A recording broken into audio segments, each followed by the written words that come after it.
Mas a palavra de hoje, ela está fundamentada, baseada na carta de Paulo aos Efésios. E é interessante que não só a carta que Paulo escreveu aos Efésios, daqui a pouco eu falo o tema, tá? Não só a carta que Paulo escreveu aos Efésios, mas todas as cartas que Paulo escreveu às igrejas, Paulo apontava quem aquelas pessoas eram em Cristo e também transmitia ensinamento, né? Então Paulo sempre começava ensinando o indicativo da nossa posição em Cristo, e também ele falava a respeito, dos imperativos de Deus para nós. Paulo sempre apontava o indicativo da nossa posição, quem você é. E aí, se você observar o início de cada carta, de cada epístola que Paulo escreveu, ele estava lá saudando os irmãos, e ele saudava os irmãos chamando de amados de Deus, santos de Deus, casa de Deus, irmãos em Cristo. Ele sempre expressava uma palavra específica para cada um, apontando o quê? A sua identidade.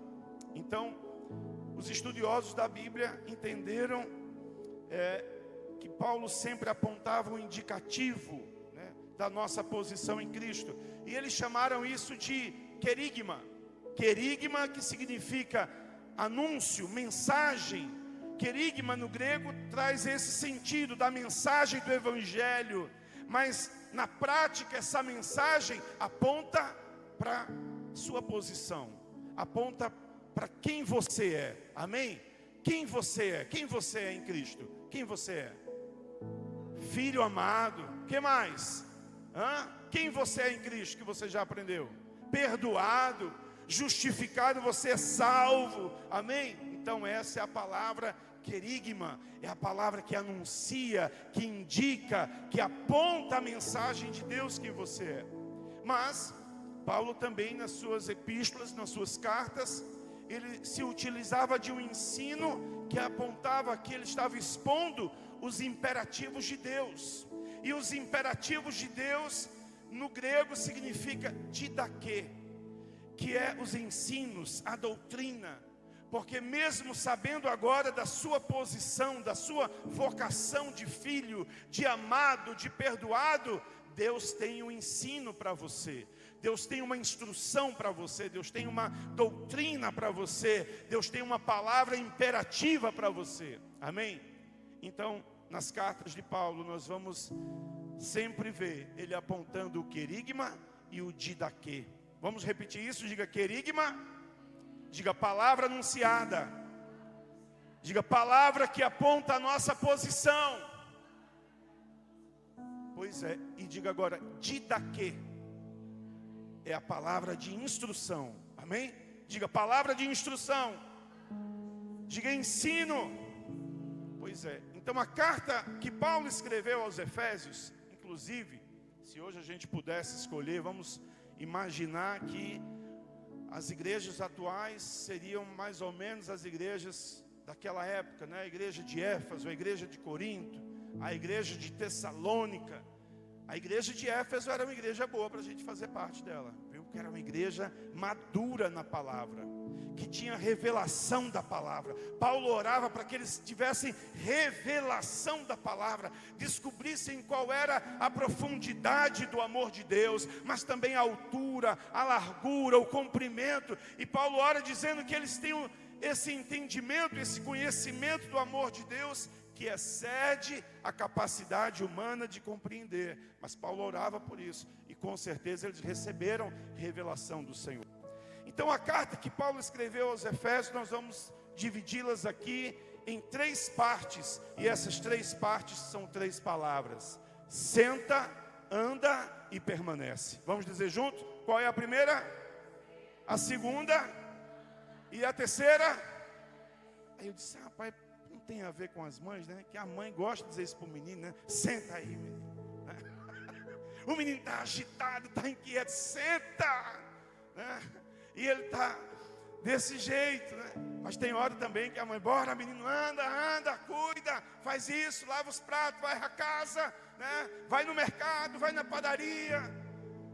E sempre ela também vai transmitir um ensino para o filho, para ele permanecer nos ensinamentos dela, né? Nas instruções. Rapaz, não estava pensando nas mães não, viu? Mas depois refletindo eu disse, tem tudo a ver. E parece que nós também, quando começamos a nossa vida com Cristo, ou mesmo depois de algum tempo, ficamos muito inquietos. A gente sempre quer fazer alguma coisa. Mas deixa eu te dizer uma expressão que eu aprendi com o ensino do Evangelho da Graça. A vida cristã, ela começa com o entendimento que primeiro eu tenho que sentar juntamente com Cristo. Eu não tenho que fazer alguma coisa. Primeiro eu sento juntamente com Ele. Primeiro eu desfruto daquilo que Ele fez por mim. Então, no livro, na carta, aliás, que Paulo escreveu aos Efésios, a primeira parte de Efésios, ela vai do capítulo 1 até o capítulo 3.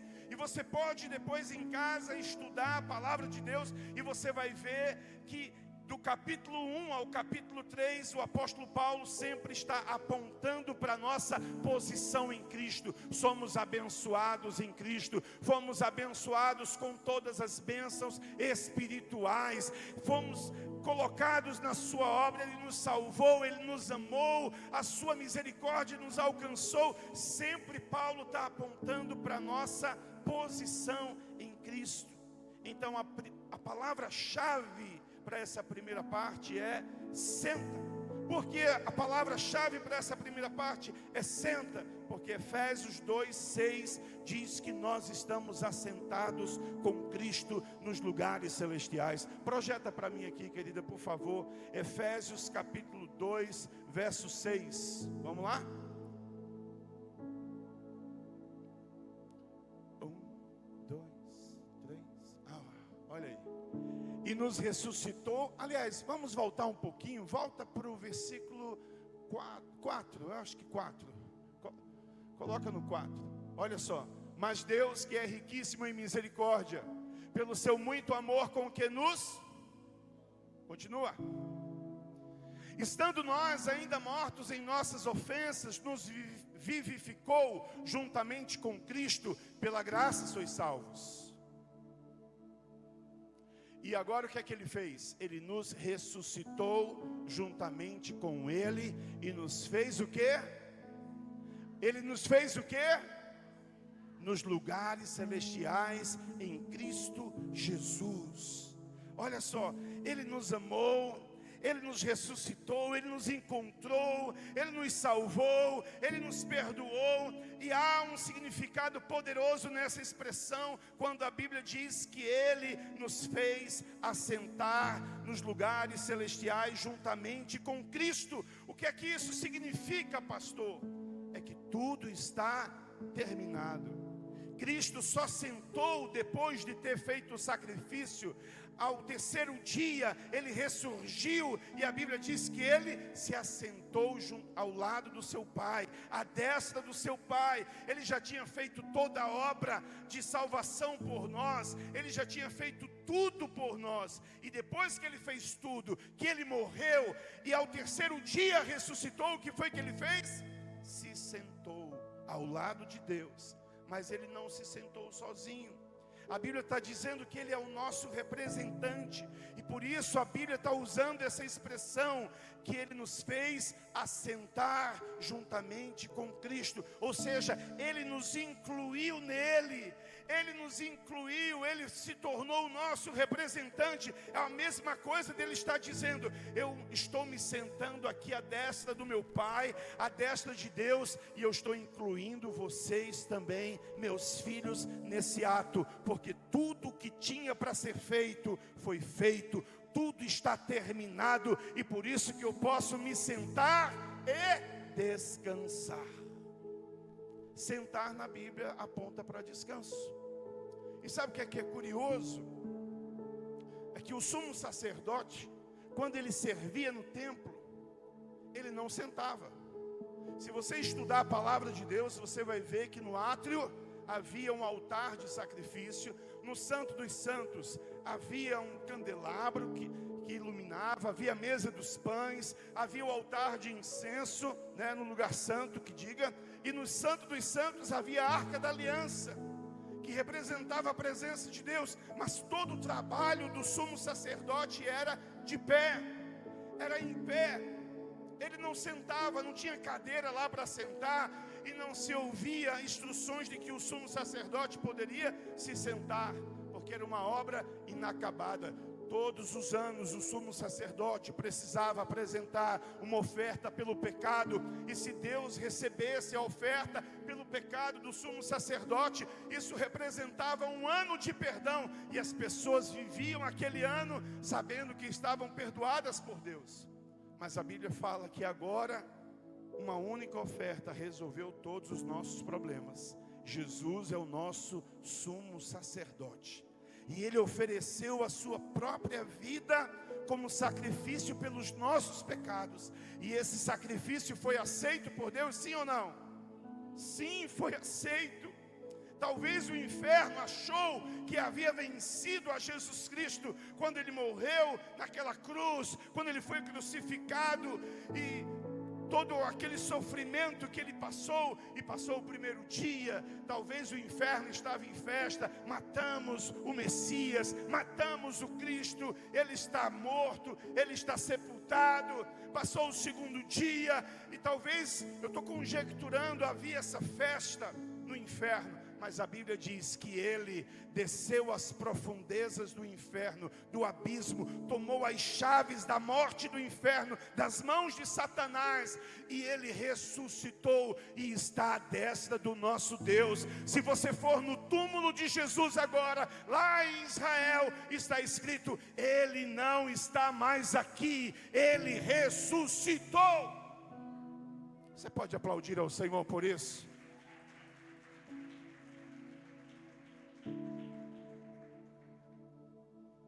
Então Ele fez tudo isso porque a sua obra foi completa. Então, na vida cristã, no cristianismo, Deus não te chama para você começar uma vida com Ele tendo que fazer bem muita coisa. Sabe, é comum a gente querer fazer muitas coisas, mas a primeira coisa que Deus nos convida a fazer é sentar, é descansar, é compreender o que Ele fez, é compreender qual é a sua posição agora em Cristo Jesus. Qual foi a primeira coisa que Deus fez depois de ter feito toda a criação? A Bíblia diz que no sétimo dia Ele, porque Ele estava muito cansado, não é mesmo? Não tio, né? Isso já é a aulinha da sala Kids, né? Papai do céu estava cansado. Agora vocês têm que responder. Papai do céu estava cansado. Ele descansou por quê? Porque Ele estava desfrutando. Esse descanso é desfrute. Então a primeira coisa que Deus quer que você faça é o quê? Desfrutar de quem você é, saber quem você é, saber qual é a sua posição, porque isso faz toda a diferença na sua vida.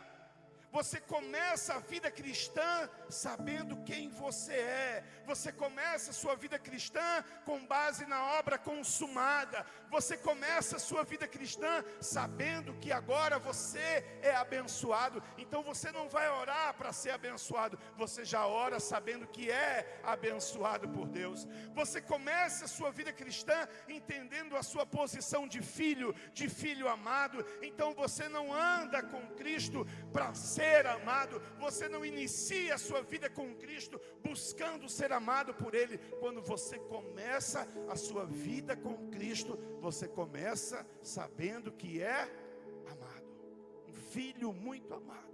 Mas todo mundo sabe disso? Não.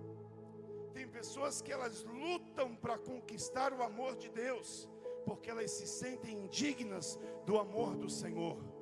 Nós não temos nada que possamos fazer para merecer mais o amor de Deus do que Ele já nos deu. E a Bíblia diz em João 3,16 que Deus amou o mundo de uma tal maneira que Ele deu o seu Filho para todo aquele que nele não mas tenha a vida eterna. E quando você crer no Filho de Deus, a Bíblia diz em João capítulo 1, versículo 12, que a todos quantos o receberam Jesus e creram nele, Deus deu-lhes o direito de serem feitos filhos de Deus.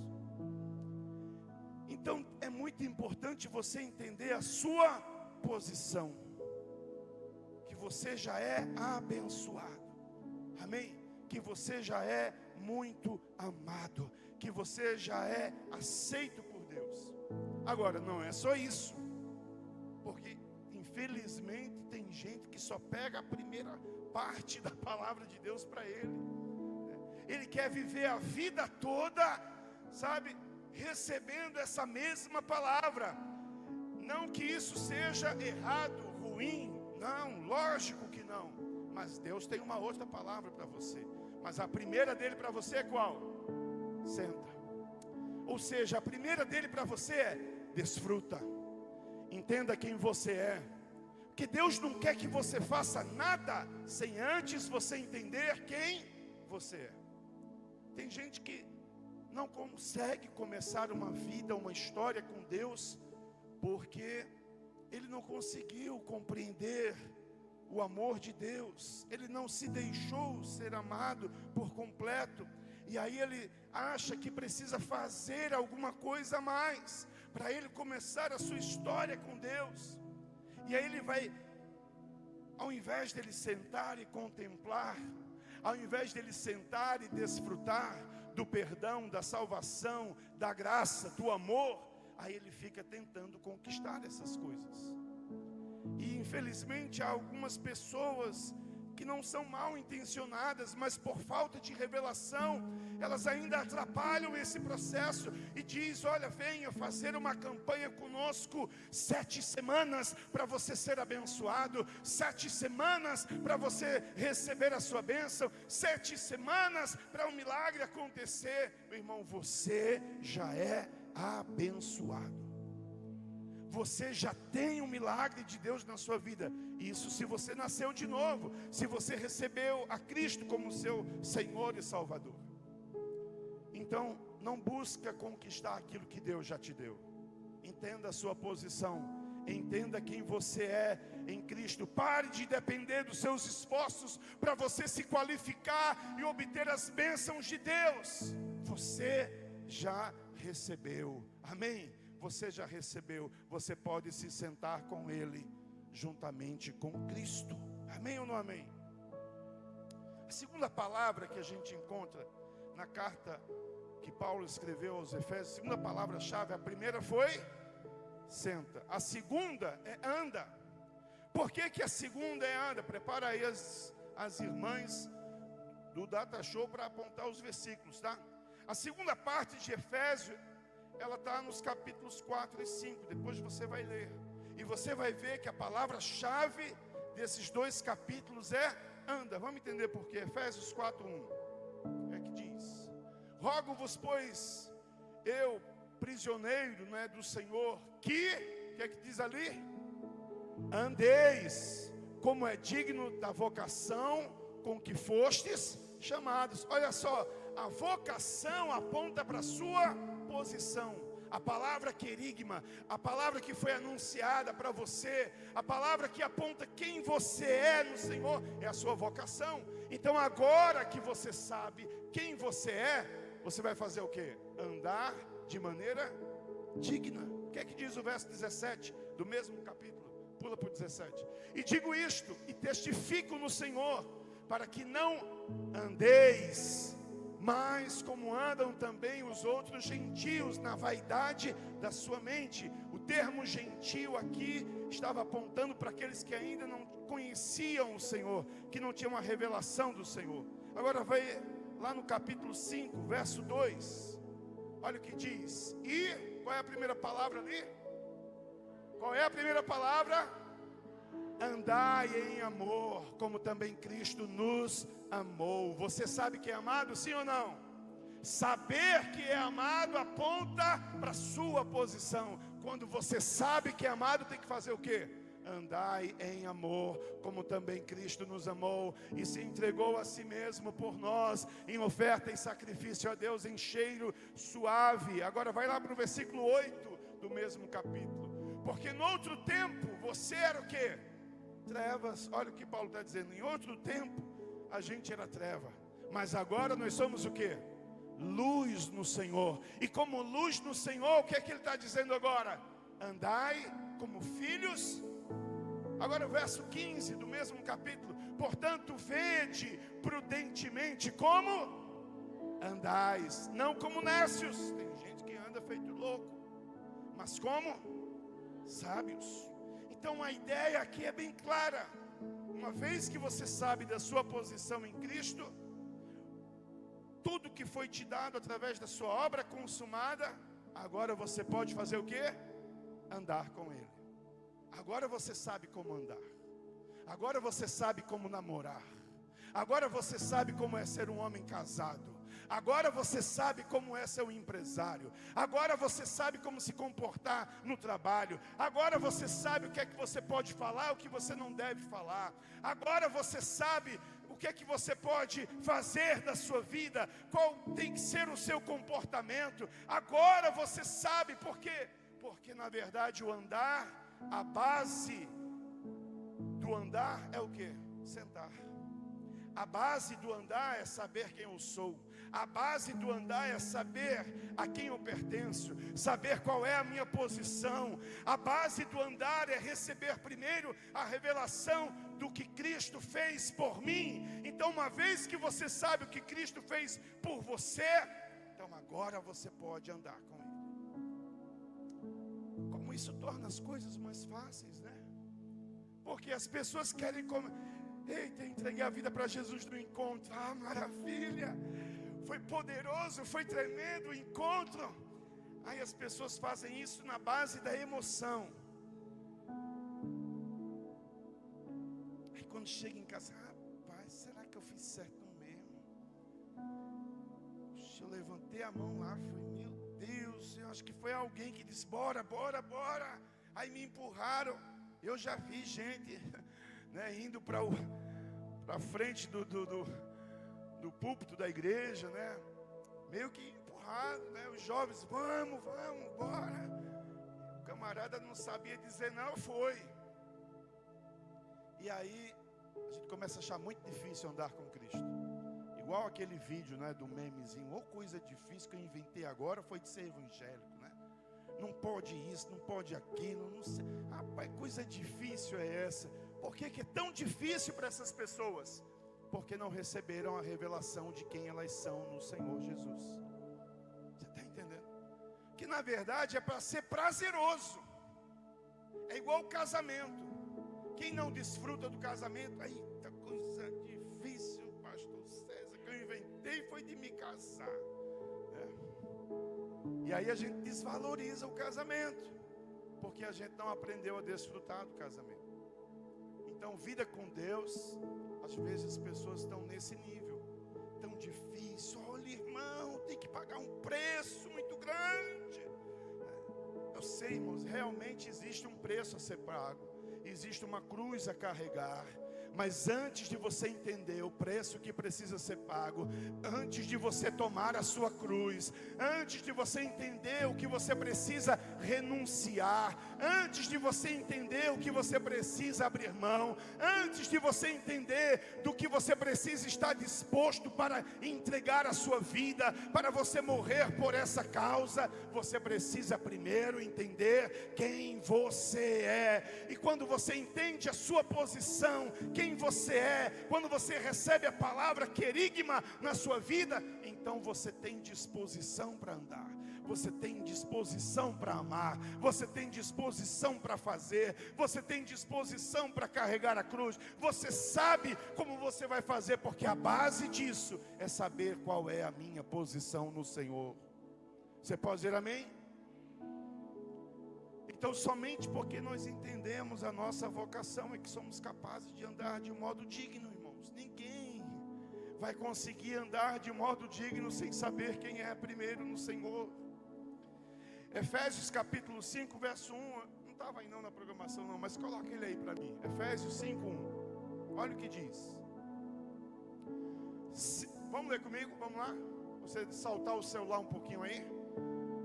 Sede, pois. Já pensou se não tivesse esse versículo completo na Bíblia, fosse só a primeira parte? Sede, pois, imitadores de Deus. Não é? Ia ser fácil ou difícil? Não, vamos lá. É fácil ou é difícil imitar a Deus? Hã? Deus é santo? Deus é perfeito? Deus é maravilhoso? Poderoso? Quanto mais atributos a gente disser aqui, você vai entender que Deus é. Não é verdade? Sim ou não? Como é que eu vou imitar Deus? Deus ama como ninguém, Deus perdoa como ninguém, Deus fala como ninguém, Deus tem sabedoria como ninguém. Deus é único. Mas olha o que a Bíblia está dizendo. Sede, pois, poxa vida. Mas Paulo, ele nos trouxe a revelação da possibilidade de como conseguimos imitar a Deus. Você só consegue imitar a Deus quando você descobre que você é filho, e não somente filho, que você é um filho muito. E o que é que um filho amado faz em casa? As mamães aqui hoje, hein? Cindy, pequenininha, aquela coisinha linda de Jesus, pegava o que logo da mãe? As maquiagens, calçava os sapatos da mãe, fazia isso. Ela fazia isso, pegava as suas roupas, né? Pequenininha, imitando a mãe, né? Ai, até hoje é assim, não é? Aí você fala mais bravo, aí sua filha, seu filho pequenininho vê, repete também, faz do mesmo jeito, né? Porque ele está vendo você como espelho, como uma cópia. O que você faz, ele faz. O que você diz, ele repete, é uma esponja. Por isso que a psicologia de educação infantil diz que até os 6 anos, os pais são completamente responsáveis para escrever no caráter do filho todos os traços que ele vai ter na sua história, na sua trajetória. Os pais são responsáveis por isso. É como um papel em branco. Até os primeiros 6 anos é você que ajuda, é você que imprime ali todos os traços que ele vai ter, não é? E a gente fica achando bonitinho, né? Quando o pirrainha fala um palavrão, não ache não. Ensina ele a orar, né? Teu filho não é papagaio, né, Anderson? Anderson não é pai não, mas está entendendo o mistério hoje aqui, né, Anderson? Glória a Deus. Agora, como é que você vai imitar a Deus? Recebendo esse amor, esse cuidado. Quanto mais relacionamento você tem com Ele, da mesma forma que no natural flui assim, no mundo espiritual muito maior. De tanto que você anda com Ele, de tanto que você descobre que é amado, de tanto que você recebe revelação de Deus, da palavra querigma, da posição, da sua posição em Cristo, aí automaticamente começa a fluir de você os mesmos traços de Cristo, os mesmos traços de Deus. O DNA de Deus começa a fluir em você.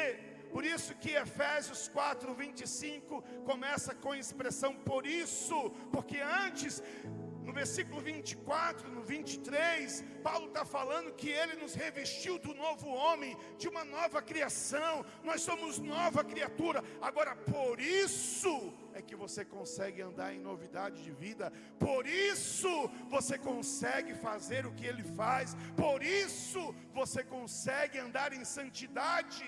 Porque primeiro Deus fez com você e em você. Amém ou não amém? Então, as pessoas precisam compreender melhor o que é ser santo.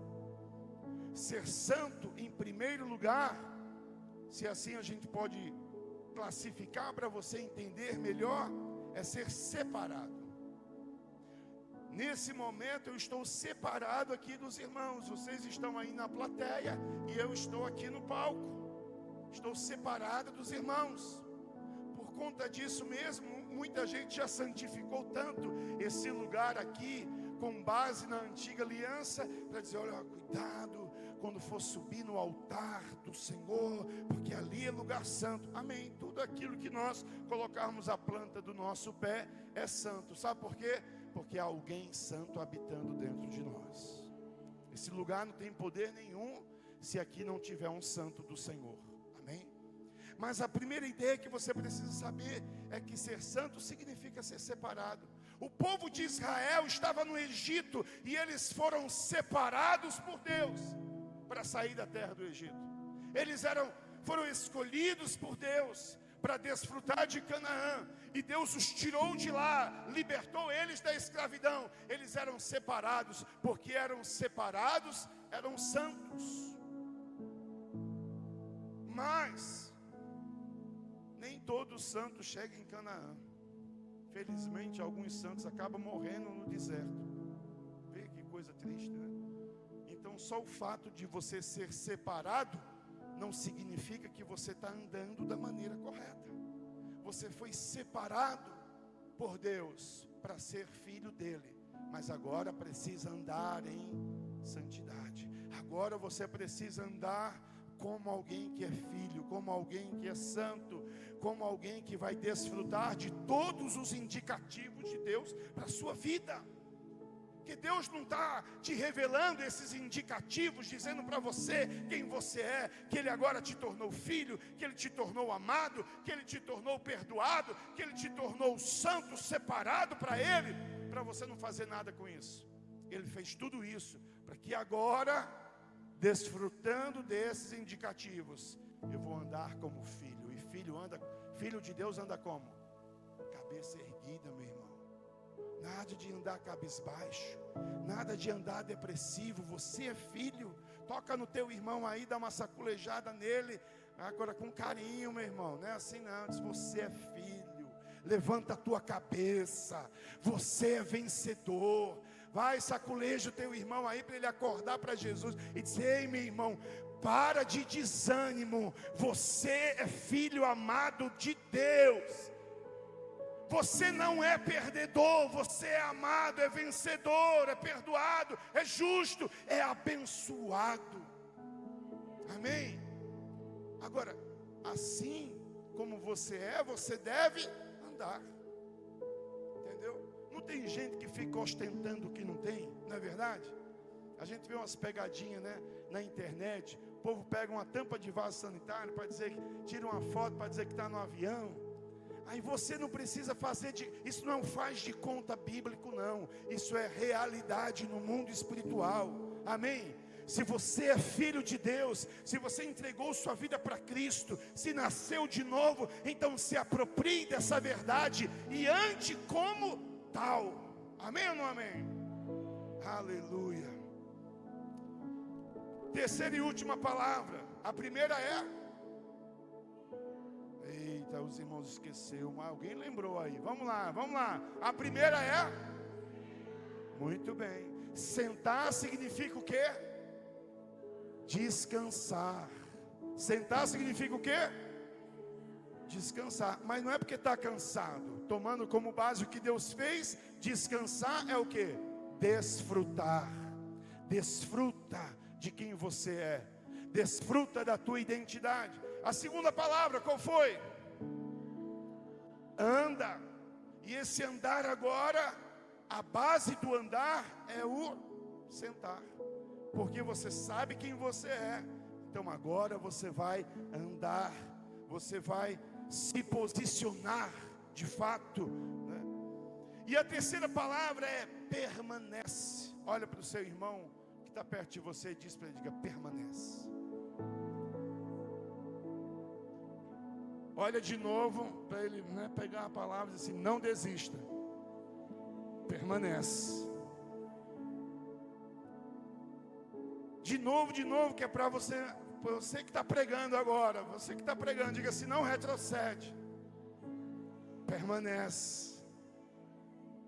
Olha de novo assim com aquele olhar introspectivo para ele ou para ela e diz assim: não volta atrás. Permanece. Mais uma vez, diga assim: o São João está chegando.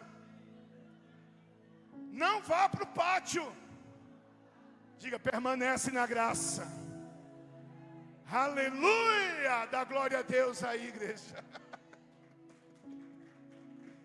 Não, se é para o Senhor, que seja melhor esse aplauso a Ele, mais forte.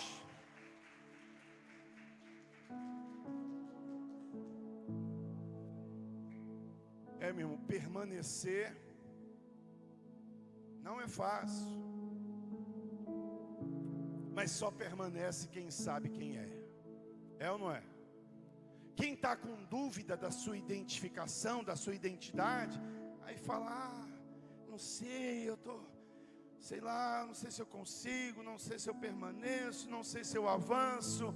Aí são tantas as dúvidas, são tantos tormentos que são gerados na cabeça dele, que aí ele acaba desistindo. A gente precisa entender uma coisa: quando você entrega a sua vida para Jesus, entregou a vida para Cristo, você o recebeu como seu Senhor e Salvador, automaticamente, você não tem escolha, automaticamente, a Bíblia diz que Ele te transportou do império das trevas para o reino do Filho do seu amor. Então imagina dois reinos. Vamos imaginar um filme de guerra, um filme épico, entendeu? Você estava lá, escravo do pecado, escravo do império das trevas, escravo da Trevolândia. Você não tinha outra opção a não ser pecar, porque você era escravo do pecado. Aí Cristo foi lá, comprou você, resgatou você, te libertou do império das trevas e te trouxe para a Luzilândia, para o reino do Filho do seu amor. Você agora é salvo, é liberto, amém? O pecado não faz mais parte da sua vida, você é filho do Senhor, amém ou não amém? Aí automaticamente você entrou numa guerra espiritual, porque o povo lá da Trevolândia não gosta do povo aqui da Luzilândia, entendeu? O povo lá do império das trevas não está feliz com esse resgate que Cristo fez, trouxe você para o reino dele. Então nós estamos envolvidos numa verdadeira guerra espiritual. E porque a gente está numa guerra espiritual, a palavra-chave agora do livro da carta aos Efésios é permanece. Vamos lá, Bia? Efésios 6,13. Ligeira, viu? Vamos lá, todo mundo comigo. 1, 2, 3. Portanto, tomai toda a armadura de Deus, para que possais resistir no dia mau, e depois de terdes vencido tudo, permanecer. Vamos de novo. Permanecer. Outra vez. Permanecer. Mais uma vez. Permanecer inabaláveis.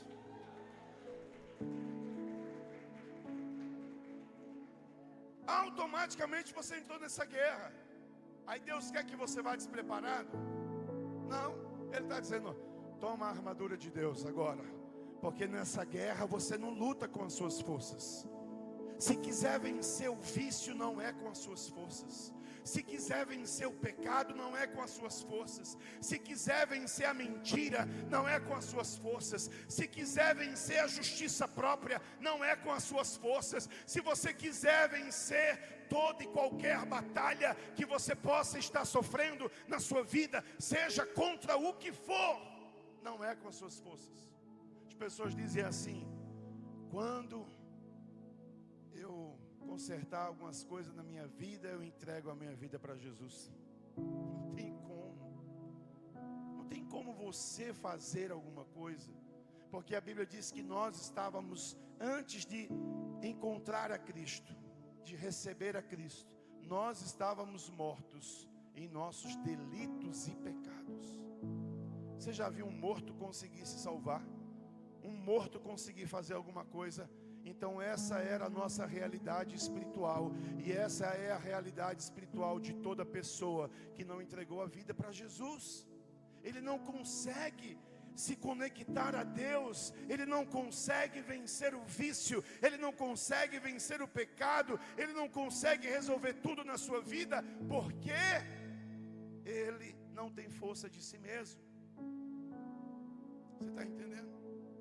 Pastor, mas deixa eu te contar uma coisa, eu entreguei minha vida para Jesus, e eu estou enfrentando a mesma batalha ainda com os vícios, com o pecado e com tantas coisas ruins na minha vida que eu não consegui mudar. O princípio é o mesmo. Se você não conseguia mudar tudo isso na sua vida antes de conhecer a Cristo sozinho, agora com Ele o princípio continua sendo o mesmo.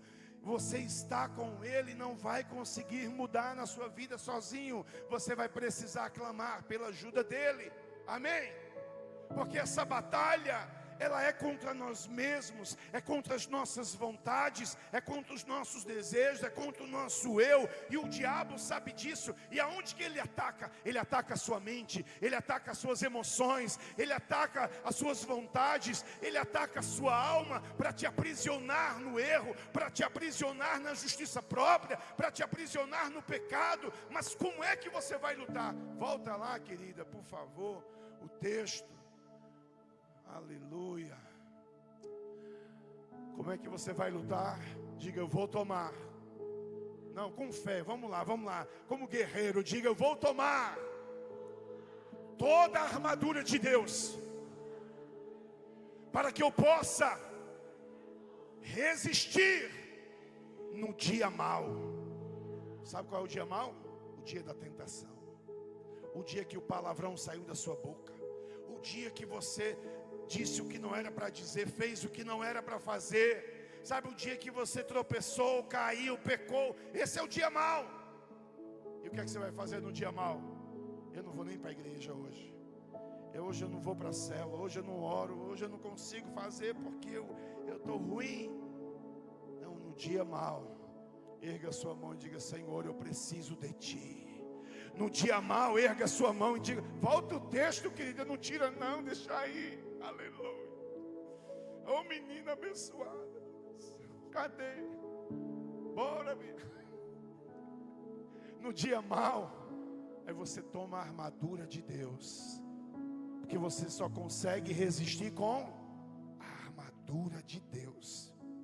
E aí é interessante que a Bíblia diz que pode ser que você vença tudo, é ou não é? Não está aqui?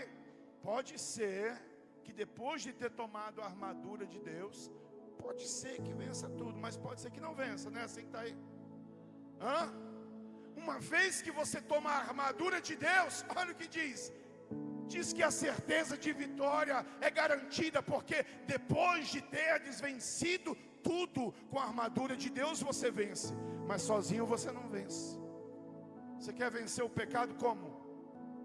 Pecando ainda mais, se aproximando do pecado ainda mais. Então, se o pecado me deu uma rasteira, o que é que eu faço? Eu levanto e eu vou lá e eu pego o capacete da salvação, porque a primeira coisa que o diabo quer colocar na minha vida em questão é que por causa desse pecado eu não sou salvo, eu não tenho salvação. Aí a Bíblia te dá o capacete da salvação, te dá a couraça da justiça, porque o pecado diz que você é pecador, mas a armadura de Deus diz que você é justo. E justo não é alguém que foi perdoado do pecado, justo é alguém inocente, que não tem pecado. Aí você, então não é para mim, pastor, essa armadura não é para mim. Está vendo que está errado aí? Eu sabia que tem alguma coisa. É porque a justiça não é sua. A Bíblia diz em Romanos capítulo 5, justificados pois pela fé, tem de paz com Deus. Você não é justificado pelo que você faz, você é justificado pelo que Cristo fez. Então essa é a palavra querigma, é a palavra que aponta para a sua posição, para quem você é. E uma vez que você descobriu que em Cristo você é justificado, o que é que você vai fazer? Ficar olhando com cara de abestalhado, eita, que tem bonito, né? E volta a pecar de novo. Não, meu irmão, toma a couraça da justiça, veste, sabe, a proteção da justiça de Deus. Não dá as costas para Ele, não. mas toma a couraça da justiça, o cinturão da verdade, porque a Bíblia diz que a verdade vos libertará. Calça os sapatos da preparação do Evangelho da paz, mas toma na tua mão também a espada do Espírito, porque contra o pecado, contra o diabo, contra as coisas desse mundo, não se luta com a própria força, mas é com a palavra de Deus. Quando ele vem contra você, você vai contra ele com a palavra de Deus. Ele foi contra Jesus e disse, ele sabia que ele estava com fome: se tu és filho de Deus, transforma essas pedras em pães. E o que é que Jesus disse para ele? Mas então Jesus disse para ele: eu não dependo do pão, eu dependo é da palavra que sai da boca de Deus. E essa palavra que sai da boca de Deus, que é a espada pela qual você luta. Mas tem um detalhe: qual foi a palavra que Jesus, momentos antes dele ser tentado, ouviu sair da boca de Deus? Foi lá na hora do batismo nas águas com João Batista. O que foi que aconteceu lá? Quando João batizou, os céus se abriu, desceu o Espírito como uma pomba e bradou uma voz que disse o quê? Este é o meu filho amado, em quem me comprazo. Qual é a palavra que você vai usar contra o diabo? É a palavra que revela quem você é. Eu sou filho, eu sou amado, eu sou perdoado, eu sou justo. Aí ele vem contra você com sedução, com drogas, com prostituição, com lascívia, com mentira, com engano, e você diz: eu sou vencedor, porque Cristo me amou, eu sou filho amado. É por isso que eu ando em santidade, eu ando em vitória, eu ando como mais que vencedor, e eu vou permanecer nessa revelação, eu vou permanecer nessa palavra, eu vou permanecer nessa graça. Aleluia. Você pode aplaudir ao Senhor por isso?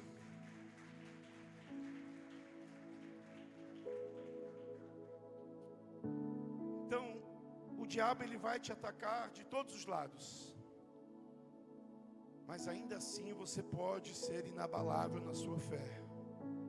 Amém? Isso se você se posicionar. Sabe, o inimigo ele não está preocupado com aquele que já está desistido. Ele está preocupado com quem anda em fé. Quantos são aqueles que andam em fé aqui?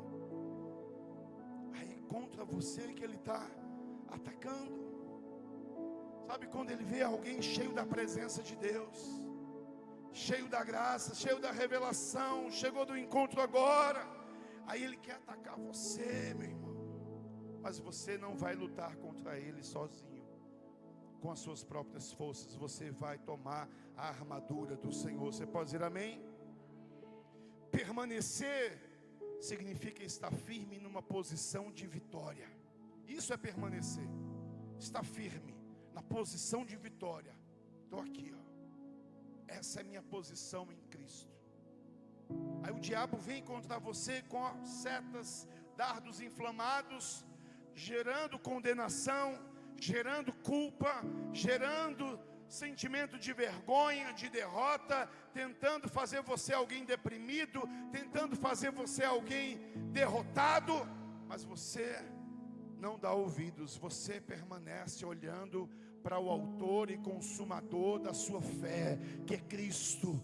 Você continua, sabe, olhando para Ele, e tem uma grande nuvem de testemunhas ao seu redor.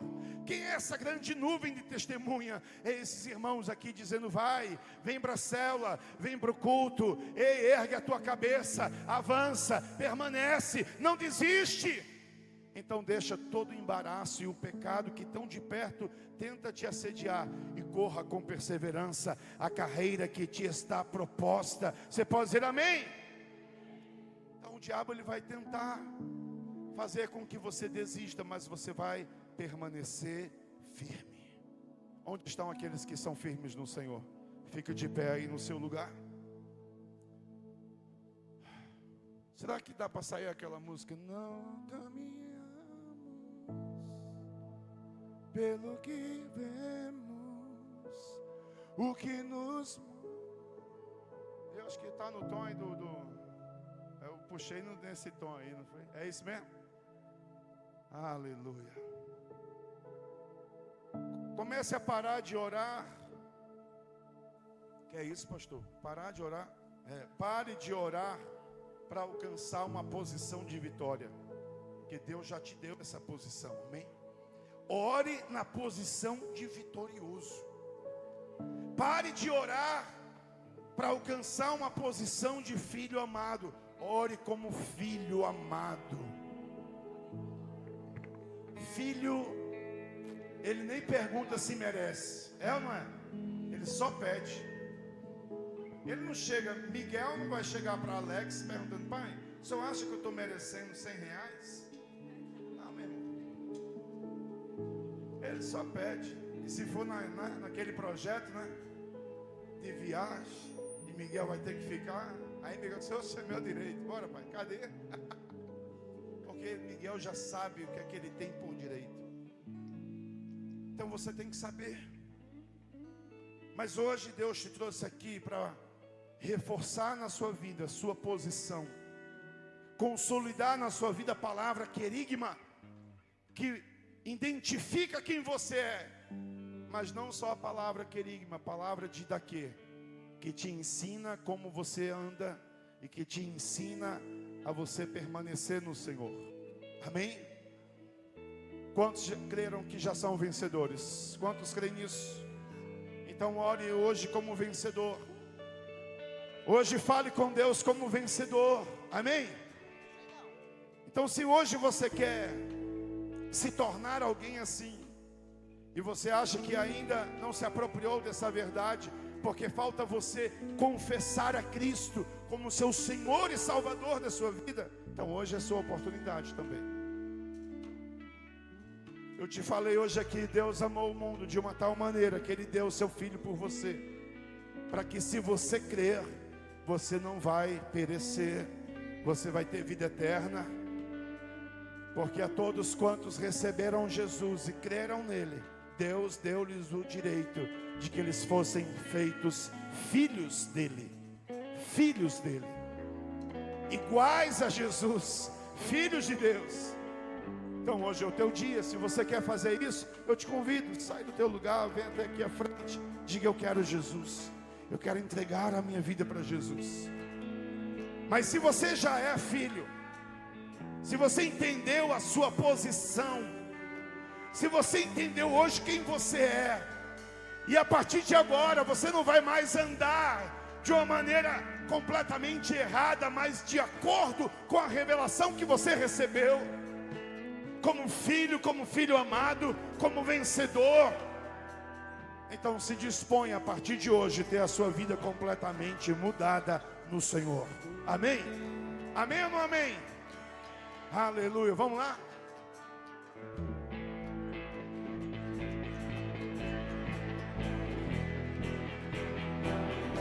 Sai do seu lugar, vem aqui à frente. Vamos cantar juntos, vamos. Como filho amado do Senhor, como vencedor, assuma a sua posição. Vem, vencedor. Não desanimados, perplexos, não desesperados. Coloca a letra no telão, olha lá. Estamos de pé. Vamos igreja. Perseguidos, mas não abandonados. Abatidos, mas não destruídos. Estamos de pé. Não caminhamos pelo que vemos. O que nos move é o que nós cremos. Nação Santa, somos a igreja. declara isso. Vivemos por fé. Estamos de pé. Vamos pro refrão. A perseguição Não parou a igreja. O Coliseu não parou a igreja.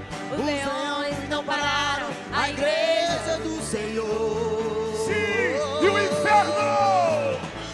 inferno não pode prevalecer. Vamos avançar, não vamos parar de crescer. ninguém pode parar a igreja do Senhor.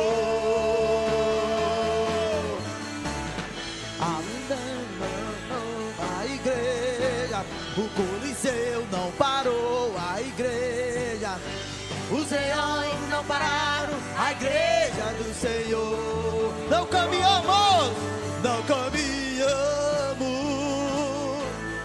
pelo que vemos. O que nos move O que nos move é o que nós cremos. nação santa. Nação Santa. Somos a igreja. Somos a igreja. Vivemos por fé. Estamos de pé. Vamos lá, só a igreja. E não caminhamos. Eu quero ouvir mais forte. O que nos é o que nós, nação santa, Nação Santa. diga somos. É. Estamos de pé. Para terminar, perseguição. A perseguição não parou, a igreja. O Coliseu não parou, a igreja.